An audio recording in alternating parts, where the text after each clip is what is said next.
अस्सलाम वालेकुम। आप देख रहे हैं के न्यूज चैनल। खबर शामिल करते हैं साहिवाल से। हमारे नुमाइंदे गुलफाम हैदर की रिपोर्ट के मुताबिक गल्ला मंडी पुलिस का मंशियात फरोशों के खिलाफ दबंग कार्रवाई। डिस्ट्रिक्ट पुलिस ऑफिसर अमीर तैमूर की हिदायत पर DSP city circle Malik Daud की जेरे निगरानी एसएचओ थाना गल्ला मंडी आसिफ खान बट्टू, इंचार्ज चौकी bypass Mudassir Ghaffar Khan, sub inspector मकसूद खान एएसआई की अपनी टीम के हमरा पेशा वराना सलाहियतों का मुजाहिरा करते हुए बदनामी जमाना मंशियात फरोश मुलजिम अरसलान सकना पीपल्स कानून से चर्च 5 किलो 560 ग्राम और नकदी रकम बरामद की। इसके अलावा मुलजिम सरमत सकना पीपल्स कानूनी 2 किलो 40 ग्राम चर्च बरामद कर ली।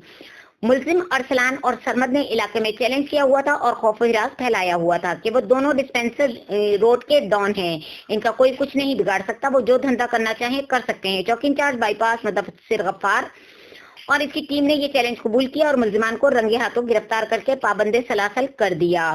इतनी बड़ी मकदार में चर्च की बरामदगी और मुलजिम की गिरफ्तारी करने पर यकीनन टीम दाद की मुस्तहिक है। इस मौके पर एसएचओ गल्ला मंडी और इंचार्ज चौकी बाईपास का कहना था कि अफसरान बाला के अहकामात पर अमल करना और जराइम पेशा अनासिर का किला कमा करना हमारी अव्वलीन तरजीह है। इंशाअल्लाह हम मंशियात फरोशों को कैफरे किरदार तक पहुंचाएंगे। ऐसे पुलिस अफसरान काबिले तारीफ हैं जो दिलेरी और जज्बे से माशरे के नासूर और जराइम पेशा अफराद की हौसला शिकनी करते हैं। जनाब डिस्ट्रिक्ट पुलिस ऑफिसर साहब से इन कार्रवाई को सराहते हुए पूरी टीम को शाबाश दी।